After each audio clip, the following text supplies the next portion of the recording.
Hello, welcome back to the channel, and thanks for checking out this video. My name is Zach. On this channel, I mostly review science fiction and fantasy books, but also delve into reviews of other books and comics and manga and a little of everything. And today I wanted to try something different than just doing reviews, and that is going to my favorite source, aka Reddit, for inspiration. And this is a post that was just a general question posed to the R Fantasy subreddit, which I'm a huge fan of just lurking on, but actually participated because it was very thought provoking, and I enjoyed thinking myself, okay, how would I answer that? And what would my response be? So the question was, what were your 10 formative books as a reader? And it really got me thinking, not just now in the present, rediscovering a love of reading, which I could probably easily say that was the responsibility of Sanderson and getting back into reading with the Stormlight Archive, but it's also thinking back, okay, what happened to me in the past as a kid growing up when I did actually read a lot of fantasy. And that was kind of maybe my first genre of books I ever read. So that's what I want to answer in today's new segment, quick video is what were my 10 formative books? And as I was constructing a response to this, I had a bit of a trouble filling out the whole list, even though there's a ton of books I had talked about, but what were actually formative books for me? So when I think back to my past and how I grew up as a kid, I was, yes, that typical nerdy kid and in the 80s, 90s who grew up reading Marvel comics and into fantasy things like Magic the Gathering. So playing Magic the Gathering and reading comics, there was an article, it was in either Wizard Magazine or Inquest, which were the two magazines about comics and magic. And it was an article about books. And reading that had a bunch of descriptions of books. It was like the top 10 science fiction and fantasy books. And I read about Dune of all things, and it got me interested that, hey, that actually sounded rather interesting. And I think I got it at a used bookstore, not at the library, but I used to go, there was a used bookstore that I went to all the time. And I read Dune and yeah, just fell in love with it. I was that age. I was a teenager playing Magic into sci-fi fantasy and reading about Paul as a teenager, being a teenager myself when I read it. I think I just really identified with the character. And of course, I was just blown away by the world building. I thought Frank Herbert's world was just so cool. I loved the planet Arrakis. I loved Dune. I loved everything about this whole clan warfare between the houses and Paul, and he's like gains power, so it even has elements of fantasy, even though it's sci-fi in space. And I think this is what really cemented me as a fan of fantasy and sci-fi, is because it had both the fantastical and the science fiction elements. And that was probably, if I had to pick a number one formative, it was be Dune. But when I also think, okay, when I was pondering the question, what did I actually read before Dune? And that was The Lord of the Rings. So I started reading Lord of the Rings in fifth grade. Even was it fifth grade or was early? It was elementary school for sure. It was because we had a copy of Lord of the Rings at home. So my parents had a copy of the books, still have it here on my shelf, the original like 70s version of Lord of the Rings. And yeah, I remember reading that and again, just loving the world, escaping into the world that Tolkien created, loving Lord of the Rings. It was just amazing.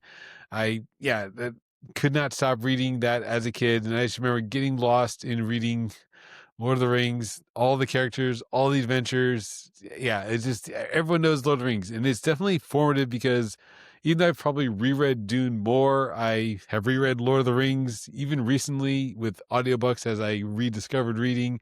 I re-listened to the audiobooks with Andy Serkis after the movies. So yeah, it was a great experience. It holds up even now. And in Lord of the Rings maybe was my earliest sci-fi fantasy read, but I would probably place Dune as more formative because again, as an angsty teenager, it was more, yeah, it clicked on, like, has like religious aspects. It has a teenage kid who grows up to be, yeah, the Paul Atreides. It book four was just mind blowing as like a angsty teenager who's more in that philosophical, rebellious kind of era. And then book five and six of Dune takes place, more action packed. You've got Miles Tegg, you got the Bashar, you got the honored maters. It's more, yeah, just tons of stuff. I love Dune. I could talk about Dune all day. But then Lord of the Rings was probably number two as an earlier formative read. And then I was also thinking about that era. What was I also reading besides after finding Dune, I got a bunch of books from the used bookstore that we had in town down in Florida. And the other book that I read a ton of, and it was a serial series of books, and that is the Elric saga, Elric of Melnibone. By Michael Moorcock.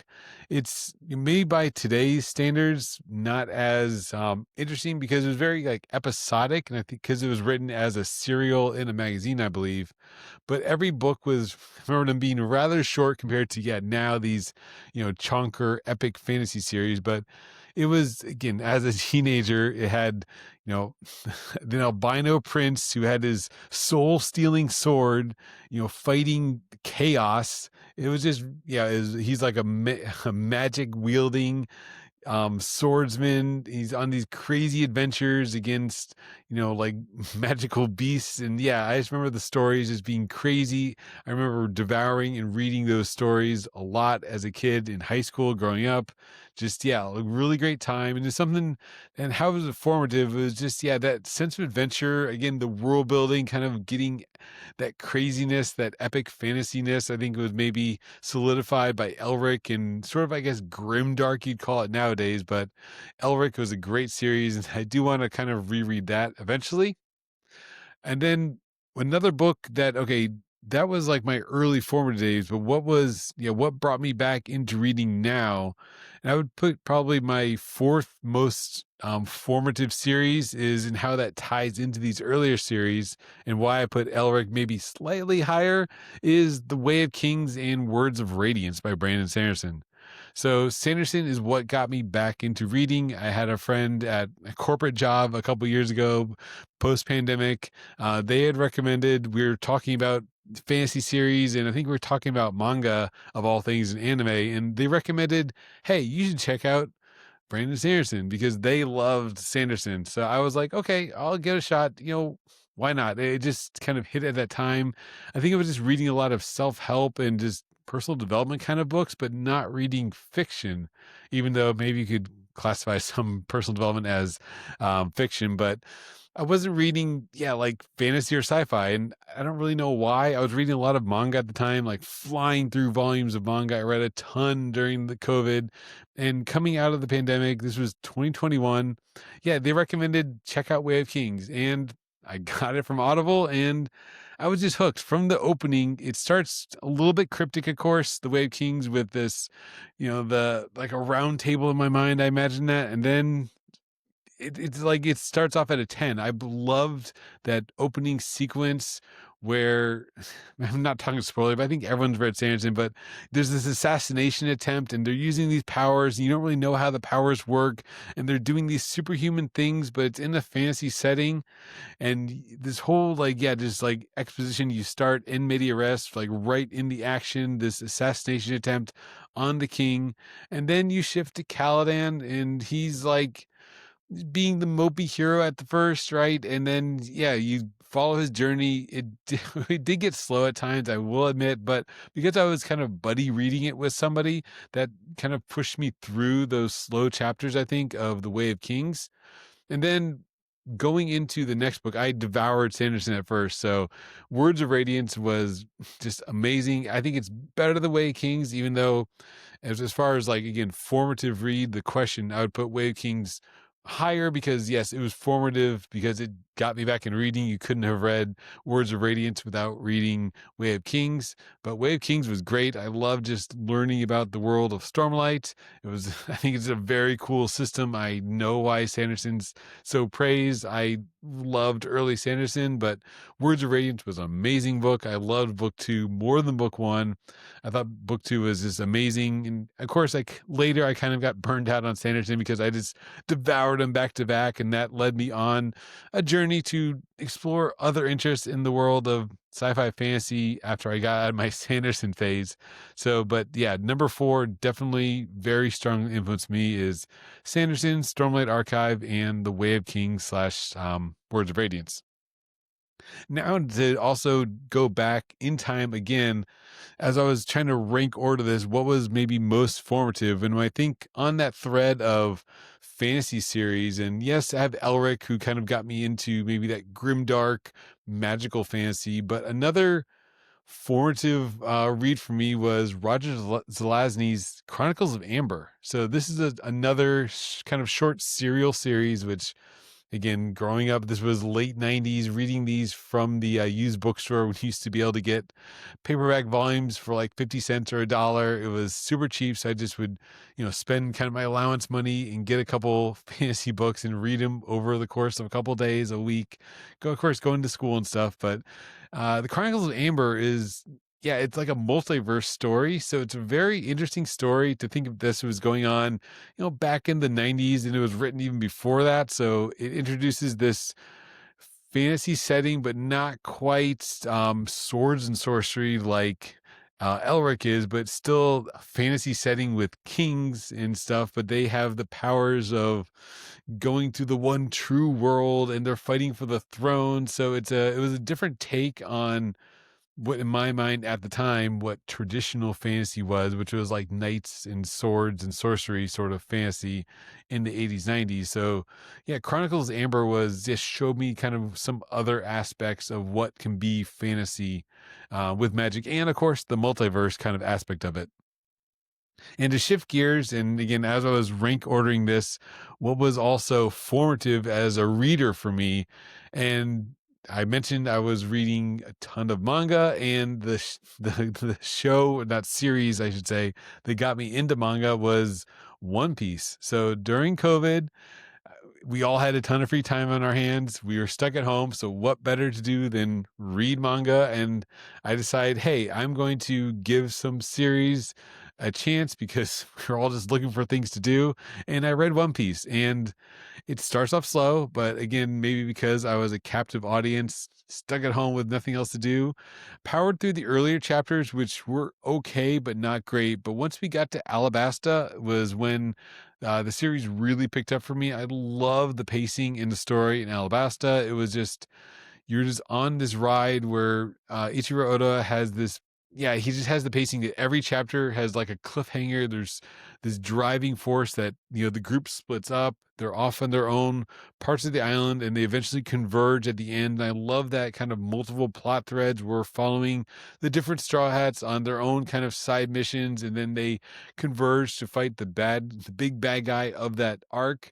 And that's a formula that Oda reuses later, but Alabasta is when it really clicked for me, like what the series could be. I loved those early chapters up to the first war arc, but Water 7, yeah, so many great moments in my head, even thinking again about this now, that those early chapters were amazing. I loved all of One Piece. I've read everything in the manga. I have not watched the anime. It's way too long to sit and watch it, but with the manga, I could digitally flip through the pages much faster. And I really, really enjoyed One Piece, and it really kind of solidified like a refinding a love of manga, which led to other series as I kind of shifted from more shonen series like One Piece and Dragon Ball, which I finally read all of Dragon Ball as well, which was actually really good. But that led to, of course, other interests down like the seinen genre, like Berserk, which is, of course, is probably the all-time for me. I love Berserk. The story was just even better than One Piece, even though I probably had more fun with One Piece. But Berserk was just an all-timer, especially as a lover of fantasy. But if I had to say what was more formative, I'd probably give that honor to One Piece. And next up was, again, in the genre of, as I expanded my interest of outside traditional quote unquote fantasy, is as I was listening to audiobooks, of course, on Reddit, one of the commonly recommended audiobook series is Cradle. And I would put that at number 7 on my list of 10 most formative series that affected me in some way. And I think I would put Cradle because it showed me what LitRPG could be. It was such an adrenaline rush. It was such a breath of fresh air. It was like reading/listening to an anime episode. I loved the power system. I loved how everything just worked. It felt so familiar, but in a slightly different way. It felt a little bit, those early episodes or episodes, those early books, like a Naruto almost fan fiction. So it felt familiar with this kind of clan warfare. They're not really ninjas, but they're in this feudal clan kind of society, but it's a martial arts society. So then it has, elements of the lit RPG progression fantasy when they just power up from book to book, and it's epic battles and it's fast paced. It's just an addictive listen. And that is another series I need to finish because I haven't finished it. But those early books, it just got me hooked on reading and serialization in books. And I think you see that echo maybe as I was talking about earlier serialized books like Elric and Chronicles of Amber. Maybe that kind of plot thread follows through to Cradle, which kind of got me hooked on listening to audiobooks. Even though, yes, I listened to Sanderson at first, but after I got in my Sanderson phase, when I needed that breath of fresh air, what kind of expanded my world was listening to things like Cradle. And next up is another, back to the literature, is maybe for a controversial reason, why I put it formative, and that's First Law Trilogy. And I would say formative because what this maybe like taught me when you think about the question, why was it formative, is it taught me to push through the first book. So First Law, the first book, I didn't enjoy all that much. It was just one of those okay books. But after reading The Devils, which came out this year, I went back to read the First Law. And because I kind of, this is what First Law taught me, is that you find an author maybe you enjoy, and maybe you enjoy his other work or his or her other work, and that lets you maybe appreciate their earlier stuff more. Because when I went back and reread, not reread, but read the second book of the First Law trilogy, it was just amazing. So it just hit differently. And that's what I think the book taught me as a reader.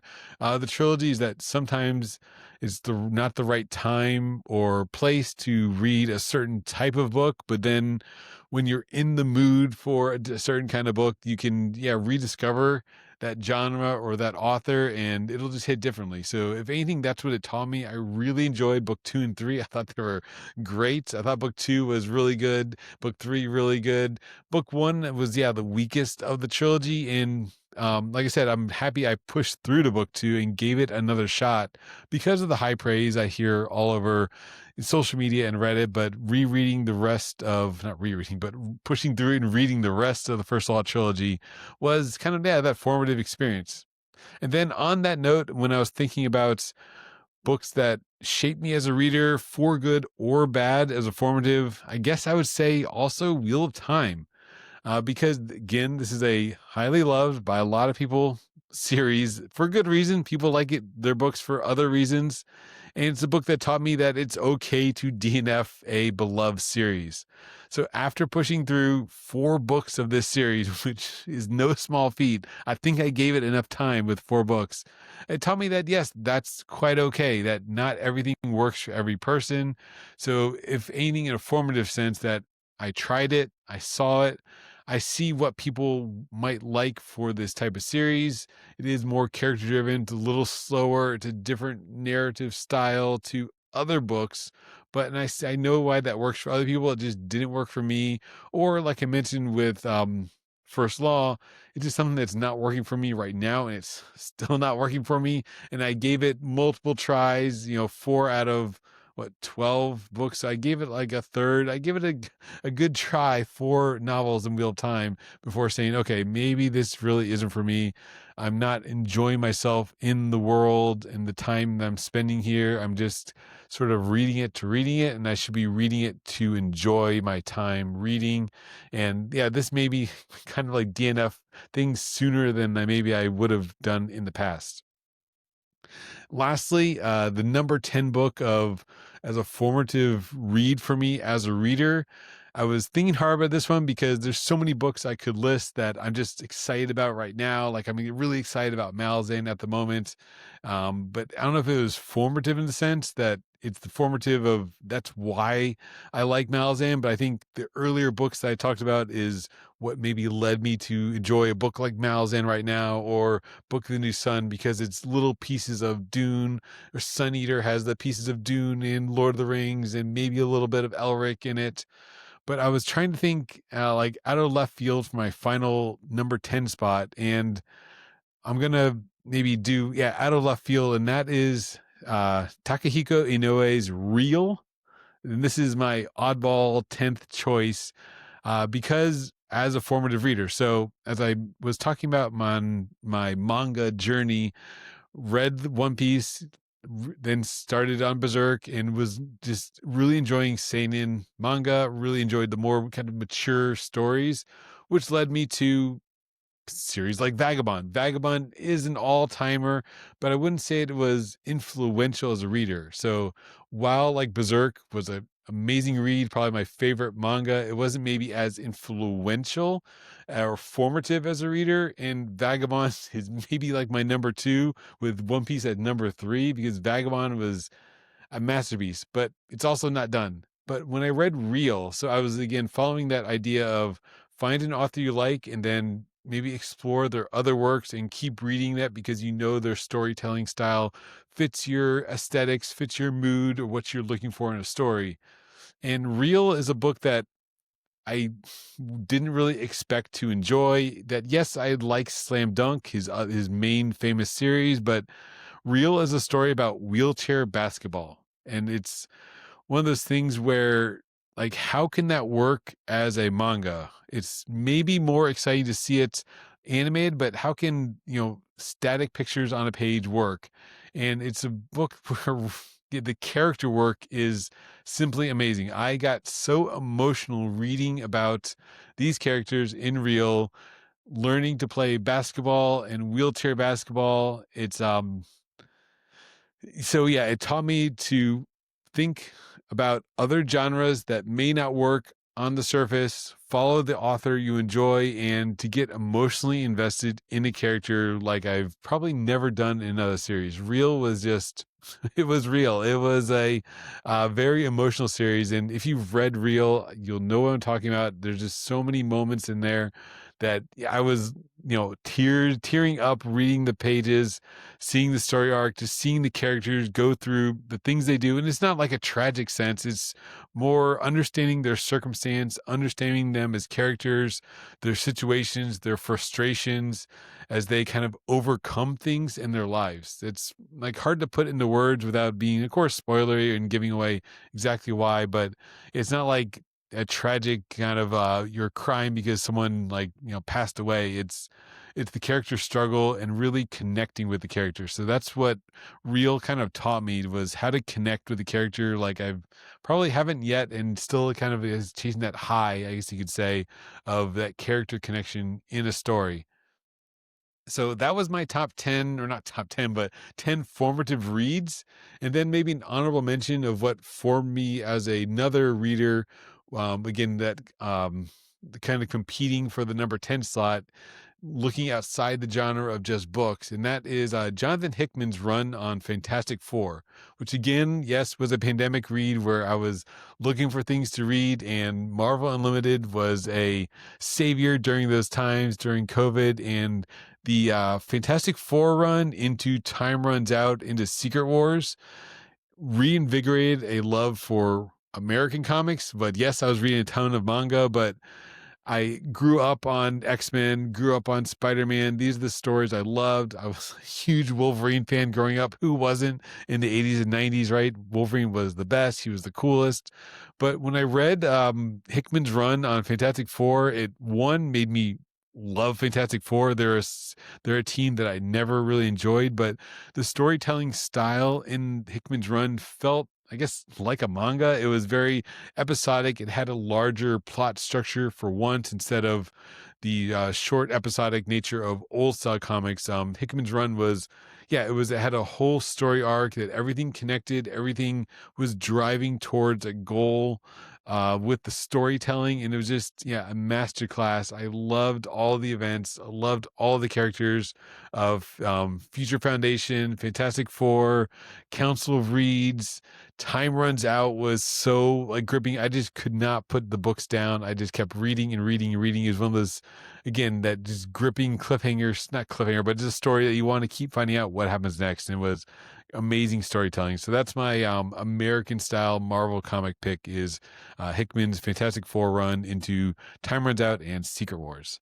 So there you have it, my 10 formative reads as a reader. So to recap again, it was Dune, then Lord of the Rings, then Elric of Melnibone, then Way of Kings and just Sanderson's Stormlight Archive, then The Chronicles of Amber by Roger Zelazny, One Piece, the manga, Cradle series, the First Law trilogy, Wheel of Time, and then Real by Takehiko Inoue. So thanks for watching, and hopefully if you saw this thread on Reddit, maybe it was interesting. Maybe it's interesting about me as a reader, what I liked, and how this list of stories led me to my current, at least, reading obsession with stories like Sun Eater and Malazan, which I am super excited to read.